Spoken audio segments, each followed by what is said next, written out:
Item ಯಾವುದೇ ಇರಲಿ try ಮಾಡಿ ಆಚಿ ಚಿಕನ್ ಮಸಾಲಾ.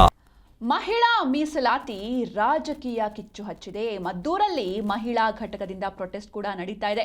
ಕಾಂಗ್ರೆಸ್ ವಿರುದ್ಧ ಧಿಕ್ಕಾರ ಕೂಗಿ ತಮ್ಮ ಆಕ್ರೋಶವನ್ನ ಹೊರಹಾಕಿದ್ದಾರೆ. ಒಂದ್ ಕಡೆ ಕಾಂಗ್ರೆಸ್ ಈ ಒಂದು ಮೀಸಲಾತಿಗೆ ವಿರೋಧವನ್ನ ವ್ಯಕ್ತಪಡಿಸಿದ್ರೆ, ಇನ್ನೊಂದ್ ಕಡೆ ಜೆಡಿಎಸ್ ಪರವಾಗಿ ಧರಣಿಯನ್ನ ಮಾಡ್ತಾ ಇದೆ. ಕಾಂಗ್ರೆಸ್ ವಿರುದ್ಧ ಧಿಕ್ಕಾರವನ್ನ ಕೂಗಿ ಆಕ್ರೋಶವನ್ನ ಹೊರಹಾಕ್ತಿದ್ದಾರೆ. ಮಂಡ್ಯ ಜಿಲ್ಲೆಯ ಮದ್ದೂರಿನಲ್ಲಿ ಪ್ರತಿಭಟನೆ ನಡೆದಿದೆ. ದಿವ್ಯಾ ರಾಮಚಂದ್ರ ಶೆಟ್ಟಿ ನೇತೃತ್ವದಲ್ಲಿ ಒಂದು ಹೋರಾಟ ನಡೆಯಿತು. ತಹಶೀಲ್ದಾರ್ಗೆ ಮನವಿಯನ್ನ ಕೂಡ ಸಲ್ಲಿಸಲಾಗಿದೆ. ಸಕ್ಕರೆ ನಾಡು ಮಂಡ್ಯದಲ್ಲಿ ಮಹಿಳಾ ಮೀಸಲಾತಿ ವಿಚಾರಕ್ಕೆ ರಾಜಕೀಯ ದಂಗಲ್ ಜೋರಾಗಿದೆ. ಒಂದೇ ದಿನ ಒಂದ್ ಕಡೆ ಕಾಂಗ್ರೆಸ್ ವಿರೋಧವನ್ನ ವ್ಯಕ್ತಪಡಿಸಿದ್ರೆ, ಮತ್ತೊಂದು ದಿನ ಜೆಡಿಎಸ್ ಮೀಸಲಾತಿ ಪರವಾಗಿ ಪ್ರೊಟೆಸ್ಟ್ ನಡೆಸಿದೆ. ಒಂದು ಮೀಸಲಾತಿನೂ ಅವ್ರು ನಮಗೆ ಕೊಟ್ಟಿಲ್ಲ, ಅದು ಒಂದು ಪ್ರಪೋಸಲ್ ಮಾಡಿಲ್ಲ.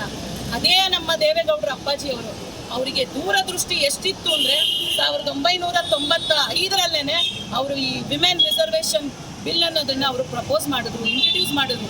ಅವರಿಗೆ ಒಂದು ಬೆಂಬಲ ಸಿಗದಿರೋ ಕಾರಣ ಅದು ಪಾಸ್ ಆಗಲಿಲ್ಲ ಅಷ್ಟೇ ಹೊರತು ಆ ಬಿಲ್ನ ಮೊಟ್ಟ ಮೊದಲನೇದಾಗಿ ಮಾಡಿದ್ದು ನಮ್ಮ ದೇವೇಗೌಡರ ಅಪ್ಪಾಜಿ. ನಾವು ತುಂಬಾ ಹೆಮ್ಮೆಯಿಂದ ಹೇಳ್ತಿದ್ದೀವಿ.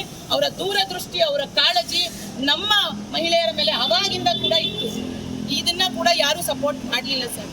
ಇಷ್ಟು ವರ್ಷ ಕಾದಿ ನಾವು ಈಗ ನಮ್ಗೆ ಏನೋ ಒಂದು ಸಂತಸದ ಸುದ್ದಿ ಬರುತ್ತೆ ಅನ್ಕೊಳ್ಳೋಷ್ಟೊತ್ತಿಗೆ ಮತ್ತೆ ಕಾಂಗ್ರೆಸ್ ಸರ್ಕಾರ INDA ಜೊತೆ ಸೇರಿ ನಮಗೆ ಮತ್ತೆ ಅದೇ ದ್ರೋಹ ಮಾಡಿದ್ದಾರೆ ಸರ್. ಇದು ರಾಜಕೀಯ ಬದಿಗಿಟ್ಟು ನಿಮಗೆ ಹೆಣ್ಣು ಮಕ್ಕಳು ಯಾವುದ್ರಲ್ಲೂ ಮುಂದೆ ಬರಬಾರ್ದು ಅನ್ನೋ ಒಂದು ಆಸೆ ನಿಮ್ಗೆ ಇದೆ ಅನ್ಸುತ್ತೆ. ಹಾಗಾಗಿ ನೀವು ಈ ಬಿಲ್ನ ರಿಜೆಕ್ಟ್ ಮಾಡಿದ್ದೀರಿ. ಇನ್ನೊಂದು ಡಿಲಿಮಿಟೇಷನ್ಗೆ ಬರೋ ಒಂದು ಕಾರಣ ಅಂತ ಕೊಡ್ತಾರೆ. ಕಾಂಗ್ರೆಸ್ನವರು ಹೇಳ್ತಾರೆ ಡಿಲಿಮಿಟೇಷನ್ ಮಾಡ್ತಾರೆ, ನಮಗೆ ತುಂಬಾ ಅಷ್ಟು ನಮಗೆ ಕಮ್ಮಿ ಆಗೋಗುತ್ತೆ ಸೀಟ್ಗಳು ಅಂತ ಒಂದು ಧೋರಣೆ ಮಾಡಿದ್ದಾರೆ ಸರ್. 42ನೇ ಅಮೆಂಡ್ಮೆಂಟ್ ಪ್ರಕಾರ